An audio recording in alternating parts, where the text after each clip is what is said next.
everybody, Steve Lockhart with you again, and thanks for joining me for this next review. Now, I've chosen the topic of sciatica for this, the first in a series of reviews I want to do on that, because it is a very debilitating problem, it's a very common problem, and there's a lot of information on the YouTube that I think needs some clarification and some explanation, just to help you work out a better approach for your particular pain. Now, sciatica is a difficult problem to fix, obviously, and a lot of people suffer for quite a long time with it, and it doesn't necessarily respond that well to surgery. I'd say you'd have about a 50-50 success rate with long-term pain relief using surgery. And that's not so great for people who go down that route, because once you've had surgery, it can make it very difficult to go back and get results from some other treatment. Now, the reason that I believe that surgery has limited success is largely because it focuses very much on that lower back vertebrae disc area where the nerve is being pressed on, or the sciatic nerve, or the spinal cord is being pressed on by a bulging disc or some other means, and it doesn't really look at the rest of the body. It doesn't look at why there has been some distortion or compression or some issue in that area. And I found that watching a lot of the videos on YouTube, the same situation existed, and many of the approaches that people were taking to treat sciatica were the same. They were very focused on that lower back and disc vertebrae area. Now, I believe that there are two parts to sciatica. There is that area, the problem that's going on in that local lower back area, lower disc area, but there's also a reason why that area has become a problem. Now, a lot of people, sciatica creeps up on them very slowly. There might be someone that, lifts something, or, twists or does some gardening and overloads their back, and that's what brings the sciatica on. But that usually means there's a problem there in the first place for that to trigger. And when you're trying to cure the problem, the sciatic problem, once it's gone to that point where it's upsetting the nerve, you do need to go back and deal with the problem that existed there before you did that little event that started the sciatica. So again, you have to look at the whole body. You have to look at what other reasons can be a problem or are a problem that has triggered the sciatic problem to come about. Now, when you go and get a scan or MRI, CT scan, that sort of thing, to try and work out why you've got the problem, if there isn't something showing up there, so if they can't see pressure on a nerve, or they can't see maybe a floating disc fragment, or they can't see a bulging disc or herniated disc or whatever in there, they're pretty well lost as to what might be causing the problem. And although this is a good thing, if they can't see anything, it can also be that when they can see something, they might see some degeneration, some sort of deterioration, some sort of bulge or whatever, and immediately that will be blamed for the sciatica you have. But the thing you need to consider here is that a lot of people have been surveyed or studied, and in the older age group, they've been found to have bulging discs or degeneration and these problems in their back, yet they've had no incidence of any back pain or sciatica to go with it. So this tells me that it's not necessarily what they see in the scan that is causing the pain. And often, a degeneration in that area or some sort of bulge, it can be there for quite a long time before someone actually develops the symptoms of sciatica. So that again sort of rings a few alarm bells and makes me think it's not a matter of just jumping in there and operating on that area and believing that everything will be fine after that. because you also have the situation when they do go in there, if it's anyway invasive surgery, then you're going to be dealing with some scar tissue later on, and that can be a problem in itself. So most doctors will tell you that surgery is a very last resort when someone's got sciatica. And admittedly, they will tend to operate if the problem is bad enough, in that, a person can't function, they're in pain 24/7, or they're just in such a bad way that someone has to switch off that pain. And then the surgery can often do that. But once you've done that, if that's the road you choose, it's important that you don't think, okay, problem's gone, I'm great now, and get back to everything the way you used to. Because even though they can switch off the pain, if you do have an underlying problem, perhaps it's with, a posture problem, a mechanical problem in your body that is causing your body to compress in that lower back area, or you're causing a distortion of the alignment in your spine or your vertebrae, perhaps coming from the pelvis, the legs, the shoulders, whatever region, then that situation isn't being dealt with by the surgery.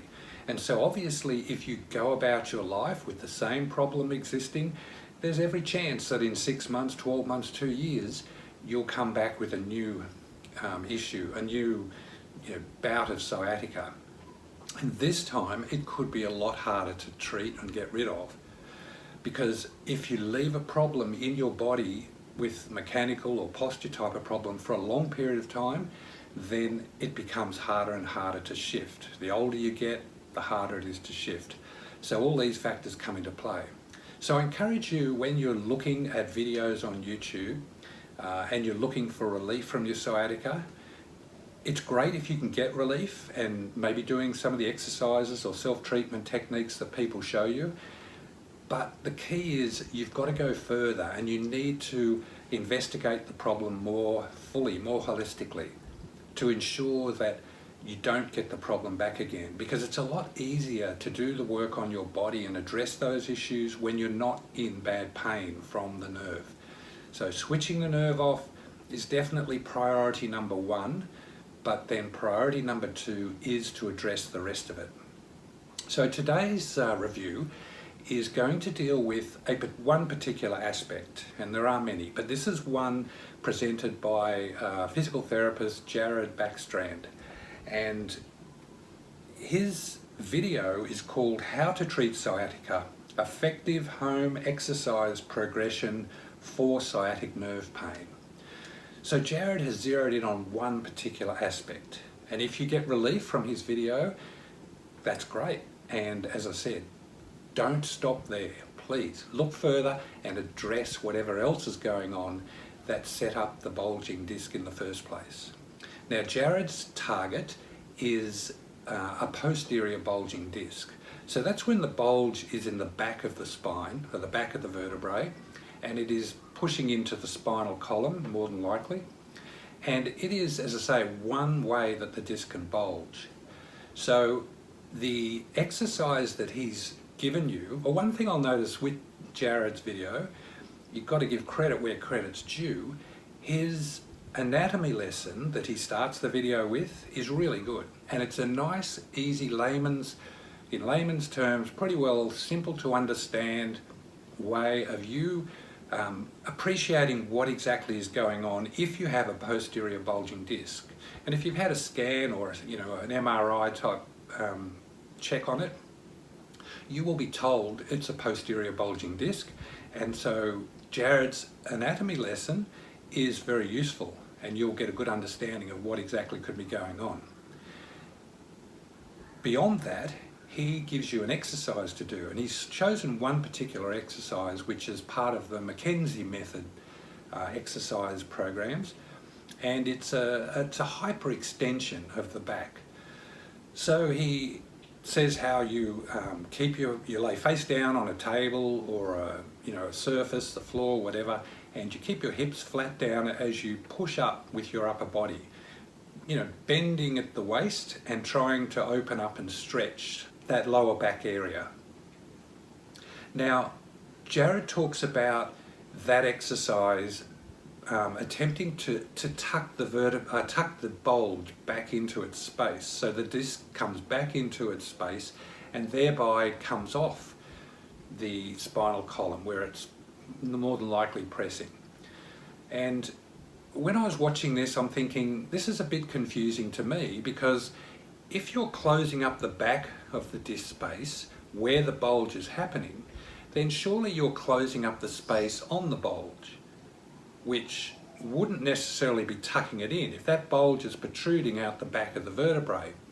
So I'm thinking there's every chance when you do that exercise that you might find it intensifies your pain or it irritates it. And obviously if that's the case, then this is the wrong exercise for your particular condition. You know, if you had a bulge, an anterior bulge where it was bulging at the front of the vertebrae, then closing up that back space would open up the front space and take pressure off the bulge. And so you might get relief doing that. But Jared's exercise is described as a progression, exercise progression, which means that as you progress through the exercise, he's getting you to hyperextend more and more and more to get that pressure that it's applying in that direction increasing. And obviously if it's helping, then as you increase it, it should help more. And eventually the goal is to turn off that pain and give you time. In my book, it's to give you time to address the other problems in your body that have set up this bulge and problem with that disc. Now, one thing I'll add here is that when you do get an MRI or a CT scan, under normal circumstances, you'll be laying down to have that done. Yet a lot of people will describe their pain as being worse when they stand up or they're upright. Because when you're upright, that's when you bring the weight of your body and gravity into play, and that's when your posture is so much more important. When you lay down, you take all that weight off your body and your body can relax. So if laying down gives you relief from your pain, then to my way of thinking, getting an MRI or a CT scan while you're laying down is really not the best position. You know, a standing position is much more important to show what's really going on. And you can come back with a report saying that everything's fine, that there's no particular nerve impingement when you're in that position. But then when you stand up, it changes. So keep that in mind also when you're looking at these scans and giving consideration to what might be wrong. But as I say, this exercise is certainly worth trying, whether you've got posterior or anterior bulge, because either way you'll get a pretty good indication quickly as to whether it's the right exercise for you to do or not. And I always say with exercises, when you're treating sciatica, it's worth trying it because your body will tell you if it's right or wrong. Don't go blindly through pain and pushing your body in a direction that it's sort of telling you, no, this isn't what I need. Okay? Sometimes you've got to think about the anatomy, and you've got to think about what causes you pain. I mean, is your pain worse in the morning and improve as you go on through the day? Does it get worse later in the day once your muscles are starting to labour and get exhausted? Or is it worse when you're lying down? Or is it worse when you're sitting or standing or walking? So all of these different things will give you indicators of where the key areas are for your pain. You know, you can have problems in your leg muscles that trigger sciatica. And trust me, I've treated this so many times, and leg problems are a big part of what's going on. So all of these different symptoms and when you get the symptoms are relevant as to when you're going to get your pain. Now, I do have a book, I think I've spoken to you about this in the previous reviews, that does go through this sort of stuff in a lot more detail. So I encourage you to get a free copy of this book, have a read, and try and get your head around the whole concept, not just these little simple exercises that you can try at different times to get relief. If you understand the whole concept, you'll be able to make better decisions on what exercise is the best way for you to approach getting rid of that, burning sciatic pain. Now, if exercises aren't helping you, and no matter what exercises you try, they're not helping, it will usually indicate that there is a whole body posture problem that you have to address. And you can see this simply by standing in the mirror or having someone take a photo of you in a standing position where you put your weight evenly on both legs and you stand tall and straight, and get someone to take a photo from the front, from the back, when you're in your underwear, and then sit down and have a look. And it can be very obvious when your body doesn't look symmetrical. And this is a good way for you to help assess yourself and get an idea of where the problem might be coming from. Now, there are a number of videos on YouTube that cover all sorts of approaches that you can take, and it's not a bad idea to try a lot of the different ones to see what might give you some relief. You can get ones on exercise, yoga, you can do work on your body with a tennis ball, there are chiropractic adjustments, there are a number of other bits and pieces as well from more fringe therapists. But I think that's why it's important that I do go and review a lot of these and give you a bit more indication about what these particular ones might help you with, what sort of problem it will work best for, and in the long run add to a few of the things they're talking about to give you a more complete result.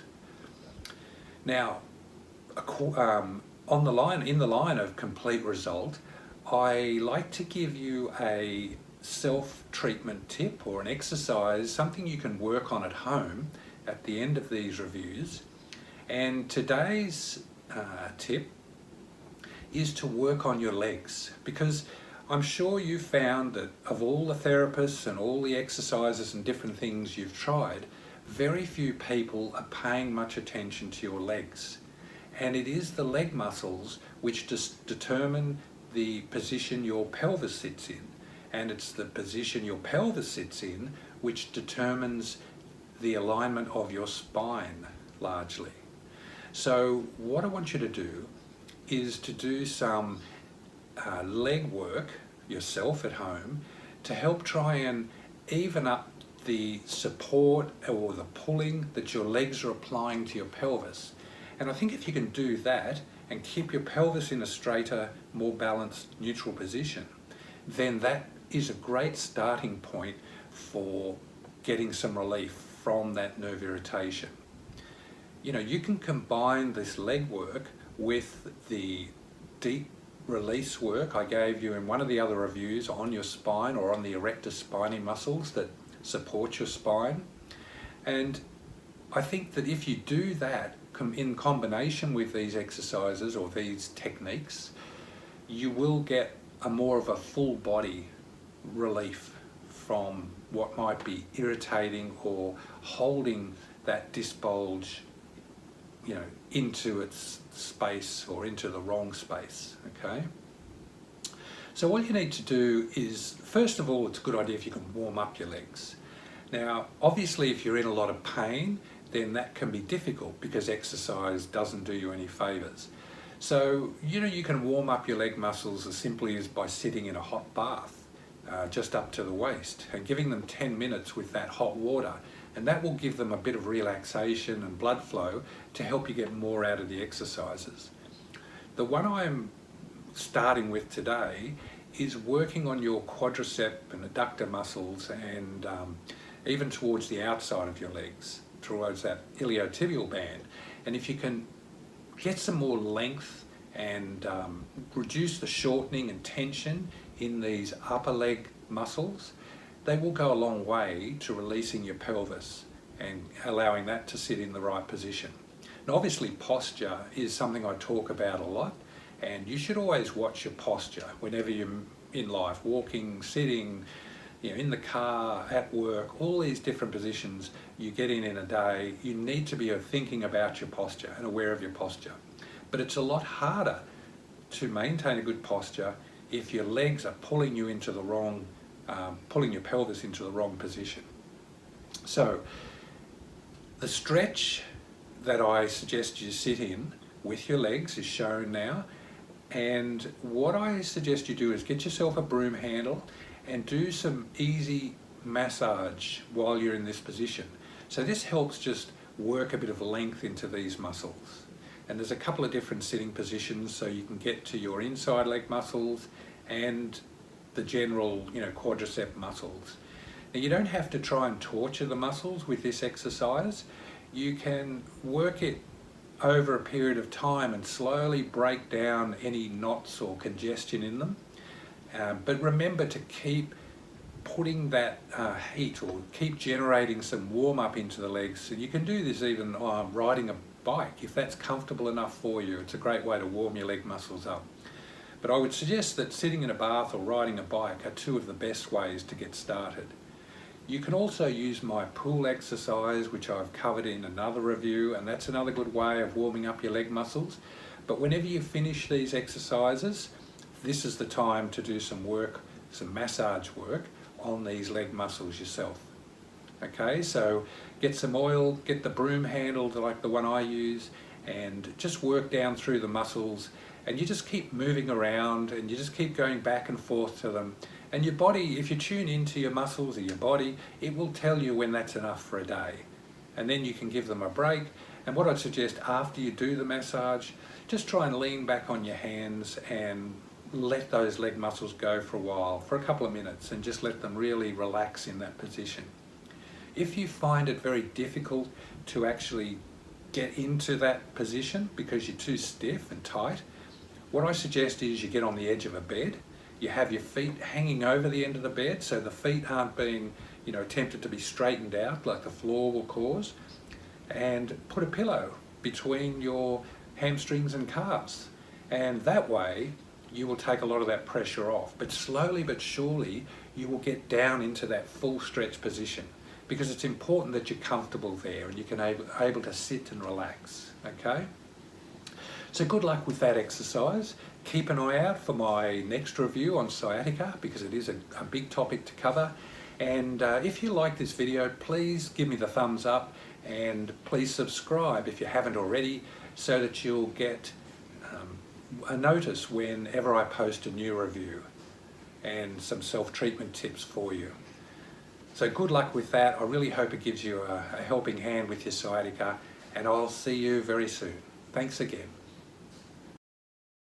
If you like the video, please click the thumbs up symbol, and don't forget to subscribe so you'll be notified every time I post a new video.